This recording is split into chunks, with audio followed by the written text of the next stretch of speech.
안녕하세요, 뷰티비입니다.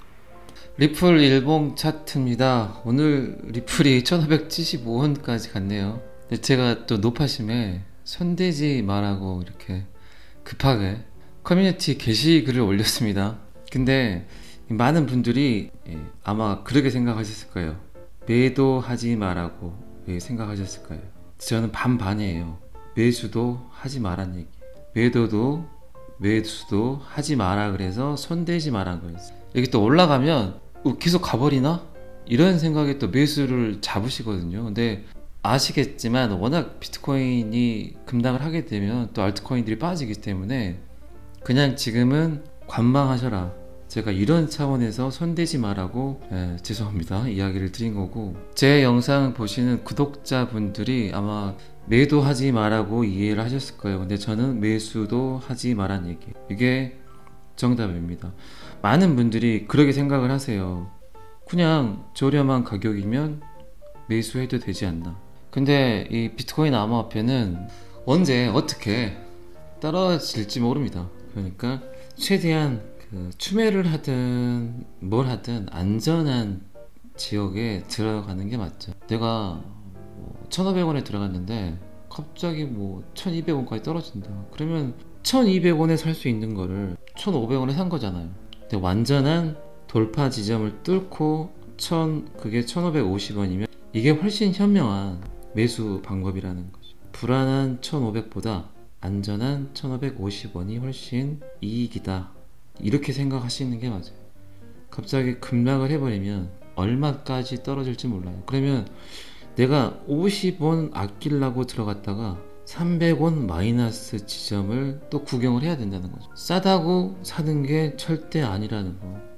특히나 암호화폐는 갑자기 급락이 됐다 그러면 여기 지지선, 지지저항선을 보는 거죠. 그래서 차트를 보는 겁니다. 지금 여기까지는 안 떨어졌잖아요. 근데 떨어지게 되면 7일선, 15일선, 51선, 121선, 241선까지 보는데 7일선에서 떨어지면 15일선, 51선, 121선, 241선까지 체크를 하고 들어가잖아요. 지금 이제 지지 라인들이 보이잖아. 하나, 둘, 셋, 넷. 리플은 이 차트로만 봤을 때는 아무리 떨어져도 1200까지는 1200 밑으로는 안 간다, 이게 나오잖아요, 차트 안에. 그러니까 다시 한번 말씀드리지만 안전한 구간에서 진입을 하는 게 최고의 매수다. 항상 시장은 요동을 치기 때문에 불안한 1500짜리보다는 안전한 1550짜리가 훨씬 현명하다. 지금 여기 보이시잖아요. 오늘 지금 1575원까지 갔는데 여기에 맞았잖아요. 결국 여기 1590짜리에서 1590도 못 가고 밑에 지금 파란봉 1575 맞고 떨어졌잖아요. 그러니까 무조건 전고점에 가면 튕겨져 내려온다. 이게 차트의 가장 기본입니다. 먼저 체크를 해드리면 일단 리플은 1590원을 뚫어야 됩니다. 1590을 뚫으면 별다른 저항 구간이 없어요. 매물대들이 별로 없다는 거죠. 그 다음 저항선은 1970원. 그리고 이제 1970원 뚫리면 그때는 이제 심란해집니다. 그냥 어디로 갈지 몰라요. 전고점까지는 아주 다이렉트로 갈 수도 있어요. 그리고 얘를 뚫으면 2017년 4,900원까지 갈 수 있습니다. 이게 지금 11월 말 시나리오예요. 근데 또 어떤 이벤트, 어떤 놈이 또 이상한 퍼드를, 찌라시를 뿌려서 비트코인을 떨쳐버릴 수 있으니까 이제 거기에 대비를 하자는 거죠.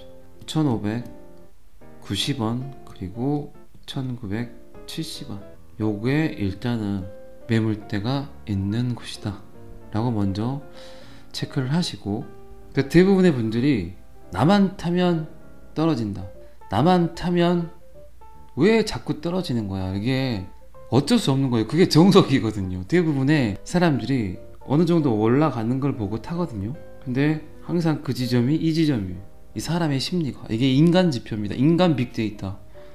차트를 보지 않고 어느 정도 오르니까 오르겠는데 하고 탄단 말이에요. 근데 결국은 매물대 맞고 저항 맞고 떨어집니다. 그래서 많은 사람들이 항상 이 지점에 물려 있습니다. 항상 이게 반복되죠. 지금 이 지점도 마찬가지입니다. 이 지점도 매물대가 걸려 있잖아요. 얘를 뚫으니까 이 위쪽 매물대에서 튕겨져 내려온다는 거죠. 지금 1500 제가 아까 전에 90원이라 그랬어요. 그리고 1970원. 그러면 1590을 만약에 뚫었어요, 단기간에. 그러면 1650에 들어가는 게 훨씬 현명하다는 거죠. 그 다음 매물대가 1900원이니까. 이게 안전한 투자예요. 안전한 투자. 그러니까 항상 매물대를 체크를 하시고, 제가 대충 이야기를 했어요. 1500을 뚫어야 된다. 근데 1590원이 매물대가 있잖아요. 여기 보시면 지금 이 지점이 1590이에요. 근데 1575원까지 갔다가 떨어졌잖아요. 그러면 1590원에 매물대가 있는데 1575원에 1590까지도 못 가고 여기서 떨어졌다. 그러면 밑으로 더 떨어질 수도 있다는 겁니다. 소중한 우리의 돈입니다. 조금이라도 안전한 투자를 하는 게 맞아요. 그래서 저는 제가 노파심에 손 대지 말란 이유는 매도도 매수도 하지 마시라, 이 이야기였습니다. 자, 다시 한번 체크를 해드릴게요. 1590원을 뚫으면 매수, 이게 가장 안전한 매수 방법이에요. 근데 지금 자리에선 1400원대 다시 갈 수도 있어요, 얘를 못 뚫으면.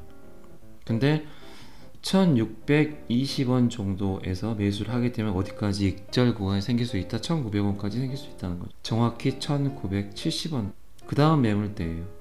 무조건 이 지점을 가면 또 튕겨 나옵니다. 그렇잖아요. 제가 또 저번에도 이야기 드린 적 있지만 1590원에서 예를 들어서 내 평단이 1590원 약간 위에 있다. 그러면 예를 들어 1680원 정도 있다. 그러면 이분들 평단을 1590원 밑으로 낮춰 놓으시면 그래도 약간의 익절을 하면서 1590원 매물대에서 한 20%에서 30% 매도를 하고 다시 저점에 들어가면 평단을 많이 낮출 수가 있잖아요. 이게 나에게 잉여 자금이 조금 있다. 그러면은 그때 매도하시고 그 필요한 돈 다시 찾아서 사용하시면 되잖아요. 그러니까 지금은 1590원, 그리고 그 사이는 있긴 얼마짜리 있긴 한데 별로 약해요. 매물대가 1970원 1차 2차. 자, 요거 기억하셨다가 지금 제가 설명해드린 부분에 대해서 약간 내가 필요할 것 같다 이런 분들은 체크하셨다가 그 지점 오면 약간의 뭐 20%에서 30% 익절을 보고 다시 밑에서 잡는 거, 이런 방법도 괜찮아요. 그 언저리에 있는 분들 꼭 계속 쥐고만 있는 게 아닙니다. 약간의 10%에서 20%는 유동성이 있게 이렇게 왔다 갔다 하세요. 익절 본 거를 아직 안 오른 코인으로 사서 걔가 또 오르고 리플이 약간 흐르고 있으면 익절 보고 다시 리플 타고, 이런 방법들이 매도 매수가 괜찮아요. 이렇게 해서 내 시드를 늘려나가는 방법 중에 하나예요. 무조건 오르면 매도복에 맞고 튕겨져 내려옵니다. 이거를 잘 사용을 하세요. 근데 장기적으로 봤을 때 이게 1600이든 2000이든 뭐가 중요합니까? 어차피 $10,000 갈 건데. $10,000 갈까요? 리플 사지 마세요. 그리고 자꾸 제가 리플 사라고 하는 것 같은데 리플을 알고 사세요. 저는 정말 말씀드리고 싶은 건 알고 사면 투자입니다. 근데 모르고 사면 투기예요. 그리고 또 강조해서 말씀을 드리지만 알고 투자를 하면 굉장히 높은 수익률을 가져갈 수 있어요. 모르고 사면 30%, 뭐 10%, 20%만 보고 던진다고요. 근데 제가 장투, 단기 투자 이렇게 구분을 해놨잖아요. 분명히 돈은 장투가 돈을 법니다. 진리예요, 진리. 너무나 코인을 하나만 갖고 가는 것도 안 좋은데 너무나 많은 또 10개 이상, 15개 이런 투자는 정말 그것 또한 안 좋은 투자예요. 내가 소액이다.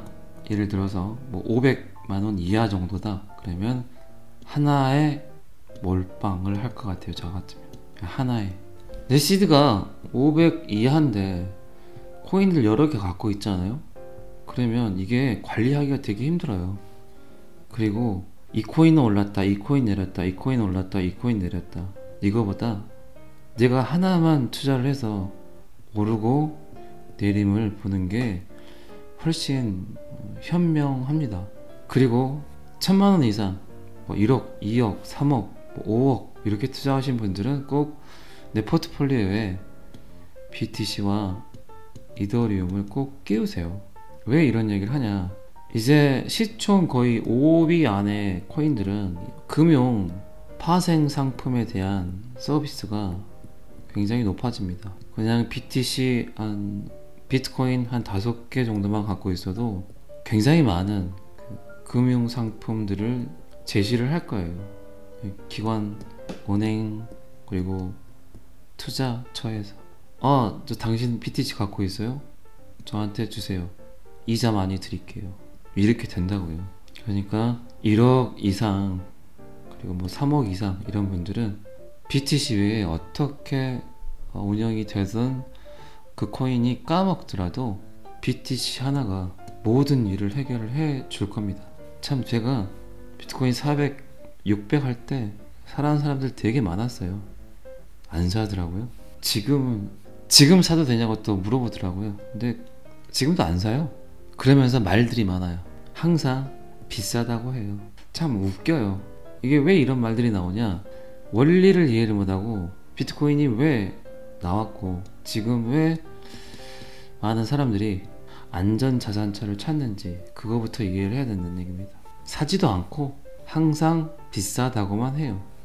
이게 괜히 그 코인 유튜버 댓글에 딴지 거는 사람들이 이런 사람들이에요. 거의 80%가 이런 사람들입니다. 그리고 제가 또 잔소리 같은 소리를 할 건데 이거를 꼭 유념하시고 그렇게 하세요. 뭐냐면, 내가 코인을 샀다는 말은 해도 뭐 지인이나 부모님, 친구, 아직 결혼 안 하신 분들은 애인, 내가 코인을 샀다는 말은 해도 내가 얼마 정도 샀다는 얘기는 절대 하지 마세요. 내가 산 코인의 시드를 절대 이야기하지 마세요. 그리고 저같이 좋은 방송을 하는 좋은 방송을 하는 코인 유튜버 추천은 해도 직접 코인 추천하지 마세요. 그들은 믿지 않아요. 절대 믿지 않습니다. 그런 거 있잖아요. 저 친구는, 내가 아는 저 사람은 진짜 이 코인을 샀으면 좋겠는데, 그래서 말을 해주잖아요. 그 사람 안 사요. 그 대신 요런 채널에서 이런 방송이 있고 블록체인이 이런 거더라, 저 말고요, 제 영상 말고도 충분히 좋은 유튜버들 너무나 많습니다. 그런 분들의 영상을 추천을 해주세요. 그리고 추천을 해주더라도 그분들 잘 안 봅니다. 작년 초쯤 됐을 거예요. 그러니까 거의 이제 2년이 지났죠. 그때 에이다가 40원, 어디서 60원 사이 정도 됐을 거예요. 제가 아는 정말 좀 이거를 조금이라도 투자를 해서 좀 했으면 좋겠다는 사람들한테 한 3분 정도 이야기했거든요. 거의 한 1시간 정도를 떠들면서 안 사요. 그리고 그들은 이 에이다가 지금 얼마 한지도 몰라요. 그러니까 제가 정말 높아심에 이야기 드리는 거지만 코인 추천하지 마세요. 그리고 내가 얼마 정도 샀다는 이야기도 하지 마세요. 사람 일은 어떻게 될지 모릅니다. 리플 로또 맞으시면 어떻게 하실 거예요? 리플 로또, 리또 속 그러잖아요 사람들이. 근데 제가 만든 신조어가 리플 로또입니다. 리플 로또. 리또 속이 아니라 리플 로또. 그러면 1,500원짜리가 1,000만원 가면 어떻게 하실 거예요? 그 민원을 어떻게 감당하실 거예요? 그러니까 침묵하세요. 침묵. 뭐 샀다는 이야기도 웬만하면 하지 마시고, 얼마 정도 들어갔다 이거는 특히나 말씀하지 마세요. 떨어지면 빈정상하고 오르면 감당이 안 됩니다. 리또 속이 아니라 리플 로또 맞으면 어떻게 하실 거냐고요. 힘들어집니다. 그냥 조용히 그냥 가지고 가세요. 침묵하세요. 이게 정답입니다. 뭔가 부에 대한 욕구가 없는 분들은 다 이유가 있어요. 그래서 그게 자본주의의 원리입니다. 가난한 자와 부자는 분명히 같은 공간에 존재합니다. 자, 오늘은 리플 어떤 이야기가 별다른 게 없었어요. 그리고 제가 저항선은 한번 꼭 체크를 해드려야 될 것 같아서 차트를 조금 봤고, 또 쓰잘데기 없는 잔소리를 했습니다. 근데 오늘 한 잔소리는 꼭 명심하시고 그냥 침묵하세요. 오늘은 여기까지 하겠습니다. 날씨가 많이 추워졌습니다. 내일은 더 춥답니다. 오늘이겠죠? 영상 들으시는 시간은. 일도 힘든데 꼴배기 싫은 사람들 많이 봐야 되는데 몸도 추우면 짜증나니까 남 눈치 보지 말고 너무 모양 보지 말고 본인을 위해서 따뜻하게 입고 원화채굴에 또 열심히 일하시기 바랍니다. 구독과 좋아요는 항상 저를 힘나게 합니다. 감사합니다. 비트TV였습니다.